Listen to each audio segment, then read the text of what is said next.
Hey there and welcome back to Cinema Recap. Thanks for joining us. Today we're going to look at Unbroken, a biographical film that follows the life of American Olympian and Army officer Louis Zamperini, who was captured as a prisoner in World War II. Spoilers ahead. Our movie starts on a military aircraft, with Louis Zamperini filling the role of a Bombardier, a crew member responsible for firing aerial bombs. Cameras, boys. I'm gonna light it up like Christmas. He locks onto a large building below and rains bombs down on it as his crew members praise him. All seems to be going well, until a small enemy plane appears, soaring through the clouds towards him. The doors to the bomb bay jam, but Louis and his crewmate can't get him closed before the enemy plane attacks, spraying bullets through the open door. One of the artillery gunners is hit, and he falls to the floor as Louis rushes into the cockpit. All the while, bullets pellet the plane, tearing up the hull. The remaining gunner unloads round after round of shots into the enemy plane, which eventually sets it on fire and it falls to the ocean below. Now in the cockpit, a pilot informs Louis that the plane's hydraulic systems were damaged by the bullets, essentially meaning that the aircraft no longer has a braking system. And without brakes, they'll need an open space of at least 10,000 feet to land safely. But the closest base camp is over 5 hours away. Louis looks out to the blue sky and flashes back in time to himself as a child back in Torrance, California. Sitting in a church while listening to the preacher, Louis can't concentrate and his eyes are all over the church, much to the disapproval of his father, who scolds him in Italian. After church, Louis is running away from a police officer who's chasing him because he was seen drinking liquor.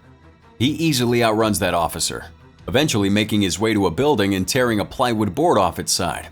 Behind the wood is his secret stash, which includes stolen cash, lighters, cigarettes, and other contraband. As Louis lights up a cig, several boys around his age come sniffing around.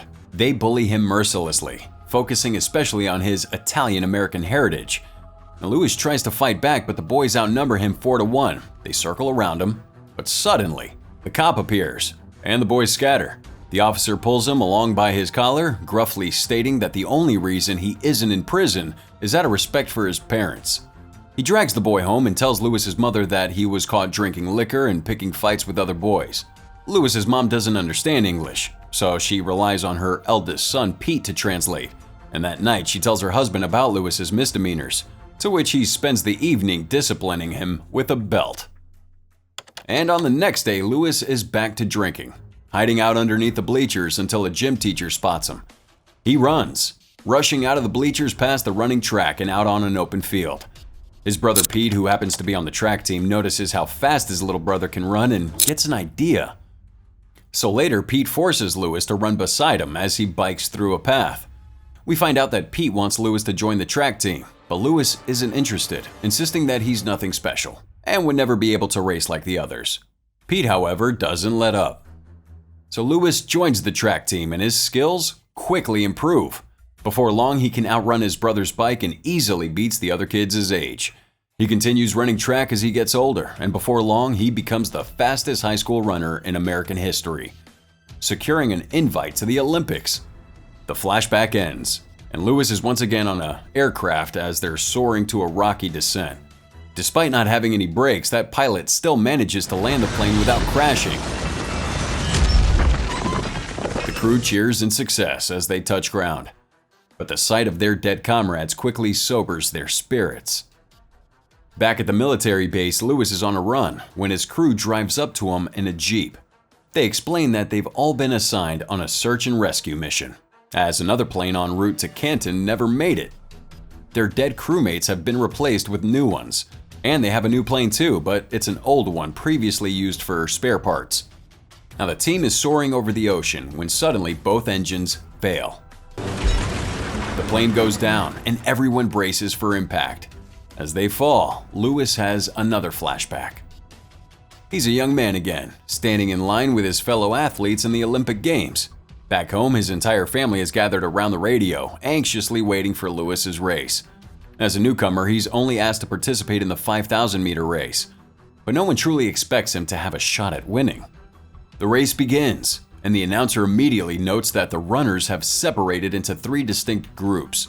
Don Lash, the leader of the American team, is ahead, keeping time with members of the Finnish team, and Lewis follows close behind until he begins to lag.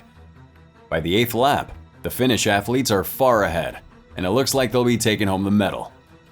Pete, listening to the radio, closes his eyes and prays for his little brother. Suddenly, in the final lap, the tides shift. Lewis is overtaking several runners in front of him. And while he ends up in 8th place, his speed in the final lap was record-breaking. The record for that was 69.2 seconds. Getting him noticed by everyone, including the radio announcers. Flashback ends, and the plane crashes into the ocean. Windows burst as gallons of water pour inside. Lewis is knocked unconscious by the impact for just a second but quickly gets up again, swimming to the surface where a lifeboat waits. 2 other members of the crew surface after him, Mac and Phil, but the rest don't make it.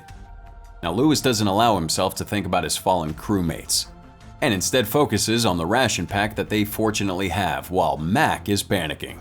They sleep fitfully that night as those sharks are circling the lifeboat. Now in the morning, they're awoken by the sound of an airplane engine. Lewis leaps up to signal the aircraft while Mac uses dye to color the water around the lifeboat, which will hopefully draw their attention. Mac sets off 2 flares, but the plane doesn't turn around. And as it disappears into the distance, Lewis notices that Mac has eaten most of their rations during the night while they slept. Well, Mac doesn't really seem to care, believing that they're going to die anyway, so there's no reason to draw it out. So now 3 days pass, and no one's rescuing him. Mac spends his time crying while Phil sleeps, recovering from a head injury. On the 3rd day, a seagull lands on their lifeboat. Mac jumps at it, holding the bird captive by its leg while Lewis searches for his knife. They kill it and try to eat the meat but end up vomiting over the side of the lifeboat. The next plan of action is to use the seagull's carcass as fish bait, and eventually the 3 men capture one. The fish goes down a lot easier than the bird, and as they're feasting, the 3 men are in good spirits for the first time in days. Remember that story in Life magazine? Phil recalls a story he read in a magazine where a crew was lost in the Pacific Ocean for 24 days and lost their minds. So Lewis suggests that they all talk often to keep their minds sharp. Lewis slowly and elaborately explains how his mother cooks gnocchi, while the other men listen with fashion. Now 18 days pass. The 3 men are blistered and burnt from that hot sun. But at least they're alive, relying on fish for sustenance and rainfall to collect fresh water for their canteens. A storm blows in one night, and they manage to hold out as those waves are churning around them. They even manage to kill and eat one of the sharks that constantly circle the lifeboat. Now one night, they're all talking about religion, and Lewis promises that if they get off the raft alive, he'll devote the rest of his life to God. Day 27, another plane appears in the sky above. They try to draw its attention using their remaining flares, and miraculously, the plane turns around. The 3 men think that they're finally being rescued. That is, until the plane starts shooting at them. They leap into the water as those bullets are raining down. And the splashing draws the attention of several sharks, who swim closer. The plane flies off, and so the 3 men resurface, piling back into the boat. Somehow, no one was shot nor turned into shark food, but it was pretty close, and the effort exhausted their starving bodies. 6 days later, Mac dies, too weak to go on any longer. Now we have Lewis and Phil being stranded 45 days when a Japanese military boat finds them. The men wake up to the sight of a half a dozen guns aimed directly at them. Now the officers throw the men into separate prisons, tiny dark rooms too small to move around in, and Lewis is only dragged out to be interrogated by a colonel who wants insider information on the American Army. Lewis answers what he's able to, but the instruments that he used were far older than the ones that the colonel asks about. After the short interrogation, Lewis is tossed back inside the cell. Sometime later, he's dragged out yet again, and both men are forced to strip down. They're hosed down with water, blindfolded, and then sent to prisoner of war camps.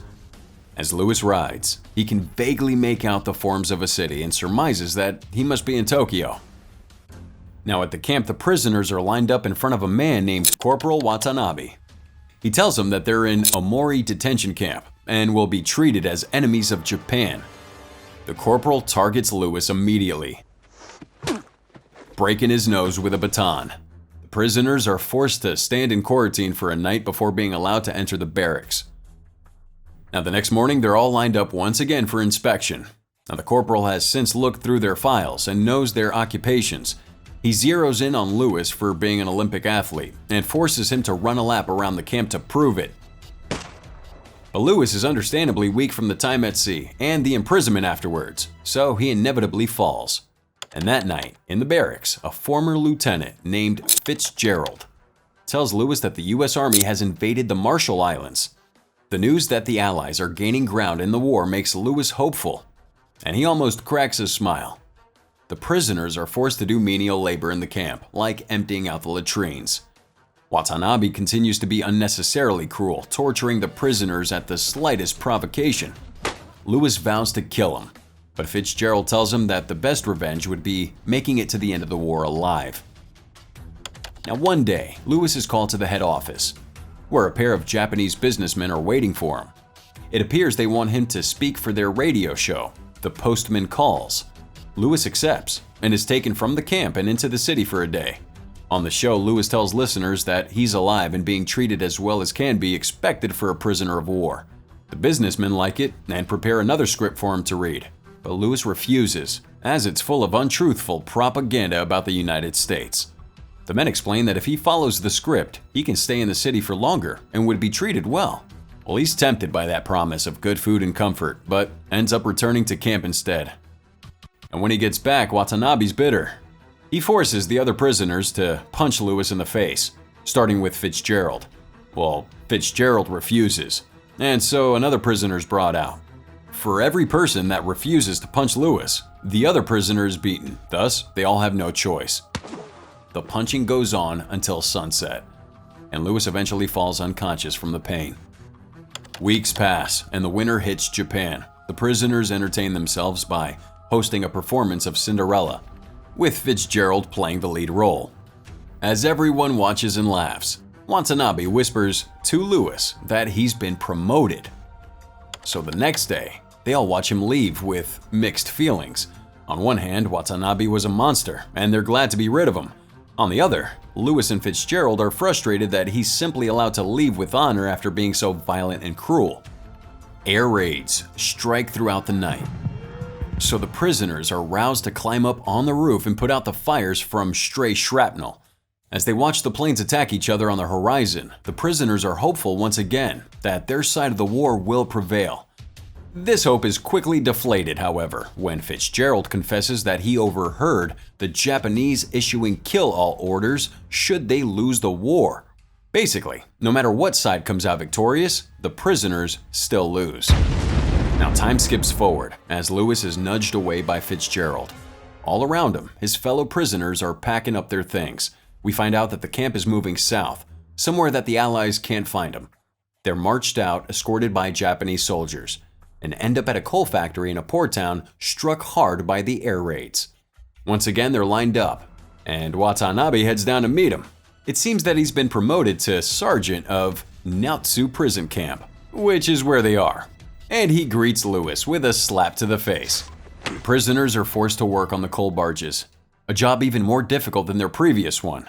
Plenty of prisoners die falling from the barges, and there's no luxury of a funeral. With time, Lewis's skin is discolored entirely by the soot from the coal, and an officer pushes him from a barge, breaking his leg. Their spirits are further destroyed when Watanabe tells the group that President Roosevelt is dead. Lewis is miserable and sickly, barely managing to walk with his broken leg, let alone work. Seeing him struggle, the sergeant drags him off the barge and forces him to raise a wooden beam over his head. He orders another guard to shoot Lewis if the wood falls. Well, his whole body's shaken with exertion, but he doesn't let that wood drop. Instead, he raises the beam high and stares Watanabe directly in the eye. Oh, this guy's furious, striking him down to the floor with his baton and hitting Lewis until he faints. Night falls, but Lewis's body is left out on the gravel till morning. More time passes, and the day finally comes where the Japanese announce to the camp that the war has come to a state of cessation. The prisoners are hauled to a river where they can finally bathe off the dirt and soot that clings to their bodies and clothes. Now the prisoners are all despondent, knowing that they've been brought there to be shot like Fitzgerald warned so many weeks ago. However, instead of gunfire, they hear the sound of plane engines. They all look up to find a US military plane soaring above them. More planes emerge from the clouds and parachutes drop as US troops come to rescue their men. When Lewis is finally brought back home, he kneels down to kiss the tarmac. Out on the runway, his family rushes out from the crowd to hug him, and the scene fades to black. Now, because Unbroken is based on the true story of Louis Zamperini, the credits at the end state what happened after the war. First, we find out that Phil survived and remained good friends with Louis. Sergeant Watanabe went into hiding for several years as a war criminal, but was eventually granted amnesty by the US in their efforts to reconcile with Japan. The events of the war greatly traumatized Louis, and he suffered from severe post-traumatic stress for years until later in life, when he turned to religion like he promised Phil and Mac. In the end, Louis chose a path of forgiveness, returning to Japan to visit former guards to let them know that he forgave them. Wow. Forgiveness. Unbroken, produced by Legendary Pictures in 2014, starring Jack O'Connell, Domhnall Gleeson, and Finn Wittrock. I don't know, it's a tough one. Would you be able to choose forgiveness over revenge the same way that Louis did? Let us know in those comments below with that hashtag #CinemaRecap. Thanks for watching. Till next time.